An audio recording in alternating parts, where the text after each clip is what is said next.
নমস্কার, জয় মা তারা, জয় গুরু বামদেব। মায়াবী বশীকরণ ইউটিউব চ্যানেলে সকল বন্ধুকে স্বাগতম। আশা করছি তোমরা সকলে ভালো আছো, সুখে আছো এবং শান্তিতে আছো। হ্যাঁ, যে থাম্বনেলটা দেখেছো একদম ঠিক দেখেছো। আজকে আমি তোমাদেরকে বেলপাতা দিয়ে, যে বেলপাতা, শিবের যে বেলপাতা, যেটা পৃথিবীর সর্বত্র পাওয়া যায়, সেই বেলপাতা দিয়ে কিভাবে বশীকরণ করতে হয়, একদিনে একবার করলেই কিভাবে বশীকরণ হবে, বা তোমার ভালোবাসার মানুষ তোমার কাছে কীভাবে ফিরে আসবে, আজকে সেই নিয়েই আলোচনা করব। খুব মন দিয়ে ভিডিওটা দেখো। ক্রিয়াটা হতে পারে 1 মিনিটের একটি ক্রিয়া, ক্ষণিকের একটি ক্রিয়া, কিন্তু খুব দ্রুত রেজাল্ট দেয়। 3 দিন থেকে 7 দিন টাইম ওভার করতে দেয় না, রেজাল্ট দেয়। কেউ যদি তোমাকে ছেড়ে বছরের জন্য চলে গিয়ে থাকে, দূরে গিয়ে থাকে, সেখান থেকেও কিন্তু এই টাইমের মধ্যে তুমি একটা রেসপন্স তার কাছ থেকে পেয়ে যাবে। যদি তার 3 দিন 7 দিনের মধ্যে আসার সুযোগও না থাকে, সে কিন্তু তোমাকে একটা রেসপন্স দেবে। তুমি যে তার প্রতি যে একটা ক্রিয়া করেছো, সেটা তুমি হাতে নাতে প্রমাণ পাবে। অর্থাৎ তাহলে কি করতে হবে, যদি তোমার ভালোবাসার মানুষকে ফিরিয়ে আনতে চাও, তাহলে কিন্তু আজকের এই ভিডিওটা খুব ভাইটাল একটি ভিডিও বা ভাইটাল একটি ক্রিয়া আমি তোমাদেরকে দিতে চলেছি। খুব মন দিয়ে শুনতে হবে, কোনো রকম স্কিপ করা যাবে না। যদি সময় না থাকে পরে শোনো, পরে বুঝে নাও, ঠিক আছে, কিন্তু স্কিপ করে দেখলে কিছুই বুঝতে পারবে না, কিছুই জানতে পারবে না। কারণ ছোট ক্রিয়া হলেও খুব পাওয়ারফুল একটি ক্রিয়া। কি করতে হবে অবশ্যই বলবো। তার আগে বলবো, যদি আমার এই ভিডিওটা তোমাদের ভালো লেগে থাকে তাহলে অবশ্যই লাইক করে বন্ধু বান্ধবকে শেয়ার করে দেবে। আর যে সকল বন্ধু আমার চ্যানেলে প্রথম যুক্ত হচ্ছে, তারা চ্যানেলটি সাবস্ক্রাইব করে সঙ্গে থাকো। দেখো, এক হাতে কিন্তু তালি বাজে না। আমরা কি করি, পরের দোষটা দিতে বেশি ভালোবাসি, নিজের দোষটা দেখতে কম ভালোবাসি। আমাদের অপোজিটের পার্টনার যখন ছেড়ে চলে যায়, আমরা কিন্তু শুধু তার দোষটাই দিয়ে যাই। সে এই করেছে, সে আজকে আমায় ঠকিয়েছে, সে আমার থেকে জিনিস নিয়ে নিয়েছে, সে আমাকে কেন এতদিন পর ছেড়ে দিল, সে কেন আমি থাকাকালীন আমার মানে তার লাইফে আবার একটা নতুন পুরুষ বা মহিলা এলো। আমরা এই কথাগুলোই ভাবতে ব্যস্ত থাকি। কিন্তু একটু ভাবো তো, সে যে এরকম অনেক ফোন কল থেকে আসছে, সে গুরুদেব প্রচুর জিনিস দিয়ে দিয়েছি, প্রচুর টাকা পয়সা দিয়ে দিয়েছি, জীবনে প্রতিষ্ঠিত করে দিয়েছি, তারপর আমার ছেড়ে দিয়েছি। আচ্ছা, সে কি তোমার কাছ থেকে জোর করে টাকা পয়সাগুলো নিয়ে নিয়েছিল? সে কি তোমার হাত ধরে সিঁড়িতে উঠে প্রতিষ্ঠিত হয়েছিল? তুমি তাকে পেছনে সাপোর্ট করেছিলে, তুমি তাকে ভালোবেসে সাপোর্ট করেছিলে। সে তো একা তোমার কাছ থেকে নিয়ে নেয়নি, তুমি তাকে দিয়েছিলে জিনিসগুলো, তাই সে নিয়েছিল। তুমি যদি তোমার কাছে না থাকতো, তুমি যদি না দিতে, তাহলে সে পেত না। তুমি তাকে প্রথম থেকে দিয়ে যদি লোভ ধরিয়ে দাও, তাহলে সে তো সেই হিসাবেই জিনিসগুলো তোমার কাছ থেকে নেবে। একটু ভেবে দেখো, যেরকম ভাবে তুমি তাকে রেখেছো, সে তো সেইভাবেই থাকার চেষ্টা করবে। তাকে যদি অভ্যাসটা বাজে না তুমি করে দিতে, সে কিন্তু তোমার কাছ থেকে জিনিসগুলো নিয়ে তোমায় ছেড়ে চলে যেত না। 2 নম্বর প্রশ্ন, ছেড়ে চলে যেত না, ছেড়ে গেল কেন? এটা কোনোদিন ভেবেছো যে ও আমায় ছেড়ে গেল কেন? ধরো তুমি যদি একটা পুরুষ হও বা একটা মহিলাই হলে, তাহলে অপোজিটের মানুষটি তোমায় কেন ছেড়ে গেল? তোমার মধ্যে কি খামতি ছিল? কিছু তো খামতি ছিল, কিছু দোষ তো করেছিলে। হয় তুমি তাকে সময় দাওনি, হয় তুমি তাকে তার মনের কথাটা বোঝোনি, বা তুমি কি চাও, সে কি চায়, এটা নিয়ে তোমরা কোনোদিন একটা আলোচনা করোনি, একটা বন্ডিং তৈরি করোনি ভালোভাবে। ক্ষণিকের প্রেম স্রোতে ভেসে গেছিলে। জানতে চেয়েছিলে কোনোদিন সে তোমার কাছ থেকে কি কি আশা করে, টাকা পয়সা বাদ দিয়ে? সে তোমার কাছ থেকে কি সময় চায়? সে তোমার কাছ থেকে আর কি চায়? তুমি তাকে কি সময় দিয়েছিলে? তুমি তার মনের কথাগুলো জানতে চেয়েছিলে? দেখে প্রেম হয় না, সুন্দর দেখে প্রেম হয় না। যতই যাই বলো, এই কথাটা আমি মানতে পারবো না। দেখতে সুন্দর হলে তোমাকে ছেড়ে সে চলে গেছে, প্রেম হয় না। আর টাকা পয়সার জন্যও কিন্তু সবাই সবাইকে ছেড়ে চলে যায় না, যায়। ব্যতিক্রম সব জিনিসেরই আছে, যায়। কিন্তু আমি কি কথাটা বললাম, সবাই সবাইকে ছেড়ে যায় না। 5% 10% যেতে পারে পয়সার জন্য, দেখতে সুন্দর চলে যেতে পারে। তারা কিন্তু ব্যতিক্রম, তাদের কিন্তু চরিত্রের প্রবলেম আছে, তাদের কিন্তু ক্যারেক্টারের প্রবলেম আছে। নিশ্চয়ই পৃথিবীতে 100 জন মানুষ যদি ধরে নিয়ে রয়েছে, তাহলে নিশ্চয়ই 90 জন মানুষের চরিত্র বা ক্যারেক্টারের প্রবলেম থাকতে পারে না। 5% 10% মানুষের থাকতে পারে। সেরকম এদেরও রয়েছে চরিত্রের প্রবলেম, ক্যারেক্টারের প্রবলেম, কিন্তু বাকি বাকি তাহলে এত কেন বিচ্ছেদ হচ্ছে, কেন এত দিনের পর দিন ব্রেকআপের সংখ্যা বেড়ে চলেছে? তুমি কি চাও তাকে বলো, সে কি চায় তুমি জানো, বন্ডিং তৈরি করো।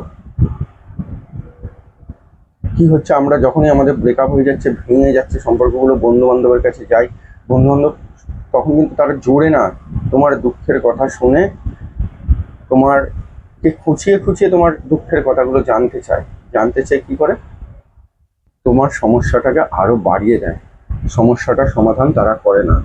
অর্থাৎ যদি এরকম ধরনের প্রবলেমের মধ্যে তুমি পড়ে থাকো, তোমার বিচ্ছেদ হয়ে গিয়ে থাকে, অর্থাৎ ব্রেকআপ যদি হয়ে গিয়ে থাকে, সাইলেন্স, পুরো সাইলেন্স হয়ে যাও। যেভাবে ক্রিয়াগুলো দিচ্ছে আমার চ্যানেলে প্রচুর ক্রিয়া দেওয়া আছে, এই ক্রিয়াটা খুব ডেঞ্জারাস ক্রিয়া দিতে চলেছি, এইরকম ধরনের ক্রিয়াগুলো করো, সাইলেন্স থাকো, ভাবো তোমার কি দোষ ছিল সেটা ভাবো, কিন্তু কারোর কাছে গিয়ে নিজের দুঃখটা প্রকাশ করতে যেও না।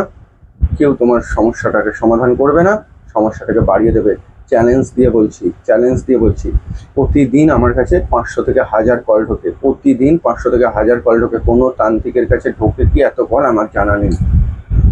আর সব সমস্যায় একই লাইনে চলছে, সব একই লাইনে, সেইখান থেকেই আমি কিন্তু এই কথাটা বলছি। তো যাই হোক, অনেকক্ষণ আমি বললাম। এই এত বকার একটাই কারণ তোমাদেরকে সোজা এবং সঠিক পথে আনবার জন্য।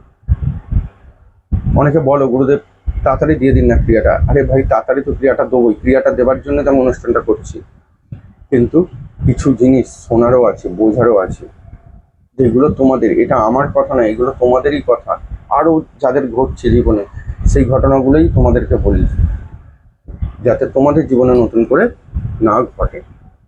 চলো আর বেশি কথা বাড়াবো না, সোজাসুজি যেরকমভাবে বলছি ক্রিয়াটি সেভাবে করবে। বেলপাতা, একটা বেলপাতা নেবে, একটা বেলপাতা মানে কিন্তু 3টে পাতা থাকে, একটা বেলপাতায় 3টে পাতা যুক্ত হয় একটা বেলপাতা। সেই বেলপাতা নেবে ওরকম নিখুঁত বেলপাতা, অর্থাৎ বেলপাতাটার মধ্যে কোনো সিদ্ধ বা কোনো রকম নোংরা যেন না থাকে, নিখুঁত বেলপাতা নেবে। তাহলে একটা বেলপাতায় 3টে বেলপাতা এরকম থাকে, এই একটা, এটা মিডিল একটা, ওপরে যেটা থাকে, এই একটা সাইডে থাকে।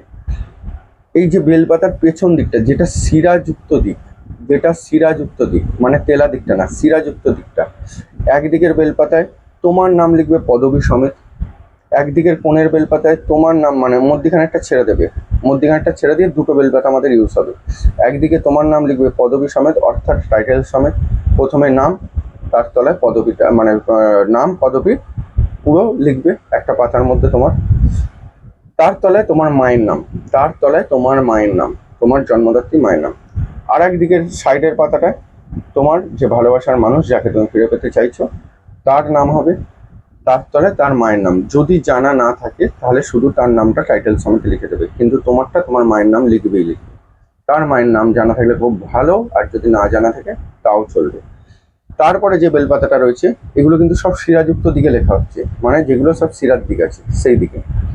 তারপর মিডিলে যে বেলপাতাটা আছে, সেই মিডিলের বেলপাতাটায় পেছন দিকে একটা স্বস্তিক চিহ্ন আঁকবে। সবাই জানি স্বস্তিক চিহ্ন, যারা জানে না তারা গুগল থেকে স্বস্তিক চিহ্ন দেখে নেবে। আশা করছি সমস্ত বাঙালি, মুসলিম, খ্রিস্টান সবাই আমরা স্বস্তিক চিহ্ন কেমন দেখতে জানি, ঠিক আছে? সেরকম একটা স্বস্তিক চিহ্ন আঁকবে, এঁকে এইবারে মিডিলের যে বেলপাতাটা আছে তার ওপর দিকে, তেলা দিকে, বাকি দুদিকে কিন্তু আর কোনো কাজ হচ্ছে না, বাকি দুদিকে বেলপাতার পেছন দিকে কিন্তু দুজনের নাম লেখা হয়ে গেছে, মায়ের নাম সহ। মিডিলে বেলপাতায় স্বস্তিক চিহ্ন আঁকা হয়ে গেছে শিরাযুক্ত দিকে। এইবারে প্লেন দিক, যেটা মিডিলের বেলপাতার যে প্লেন দিক, সেই প্লেন দিকে আমি একটা মন্ত্র বলছি, সেই মন্ত্রটা লাল কালি পেন দিয়ে লিখে দেবে। পুরোটাই কিন্তু লাল কালি দিয়েই লেখা হবে, নামগুলো সব লাল কালি দিয়ে লেখা হবে, স্বস্তিক চিহ্নটা লাল কালি দিয়ে আঁকা হবে, এবং যে মন্ত্রটা বলছি সেই মন্ত্রটাও লাল কালি পেন দিয়ে একবার মন্ত্রটা লিখে দেবে। মন্ত্রটা লিখে দেওয়ার পর এই ক্রিয়াটি কবে করবে? সোমবার করবে, যে কোনো টাইমে করতে পারো, একটু সকালের দিকে করবার চেষ্টা করবে, মানে দুপুর 12টা-1টার মধ্যে করবার চেষ্টা করবে। করে ওই বেলপাতাটা নিয়ে গিয়ে দেবাদিদেব মহাদেবকে তোমার মনের আশা জানাবে, তোমার ভালোবাসার মানুষ যেন ফিরে আসে, তোমরা যেন সুখে সংসার করতে পারো, সেই কথা জানিয়ে বেলপাতাটা কোনো স্রোতমান জলে ভাসিয়ে দেবে, অর্থাৎ গঙ্গা, নদী, কোনো স্রোতমান জলে বেলপাতাটা ভাসিয়ে দিয়ে চলে আসবে। আর কিচ্ছু করতে হবে না, 3 দিন থেকে 7 দিন ঘরে বসে থাকো, রেজাল্ট হাতে নাতে পাবে। মন্ত্রটা বলছি, স্ক্রিনে লিখে দিচ্ছি, প্রয়োজনে স্ক্রিনশট তুলে নাও। যেখানে যার বুঝতে অসুবিধা হবে একবার ছেড়ে 10বার ফোন করবে, কিন্তু পুরো ভিডিওটা বা পুরো ক্রিয়াটা বলতে অনুরোধ করবে না। কি করবে, যে জায়গাটা বুঝতে অসুবিধা হচ্ছে সেই জায়গাটাই কিন্তু শুধু আমার থেকে জানতে চাইবে, আমি সেই জায়গাটা কিন্তু বলে দেবো। এর বাইরে কিন্তু পুরোটা বলা সম্ভব নয়, আর কেউ অবৈধ অনৈতিকভাবে করবে না। মন্ত্রটা হচ্ছে ওম হ্রিং মৃং শিবায় নমঃ। কি বললাম? ওম হ্রিং মৃং শিবায় নমঃ। আবারও বলছি, ওম হ্রিং মৃং শিবায় নমঃ। বোঝা গেল? আশা করছি বোঝাতে পারলাম। আবারও বলছি, বুঝতে না পারলে সরাসরি ফোন করে কেন। সবাই ভালো থেকো, সুখে থেকো, দেখা হবে আমার নেক্সট অনুষ্ঠানে। জয় মা তারা, জয় গুরু মা।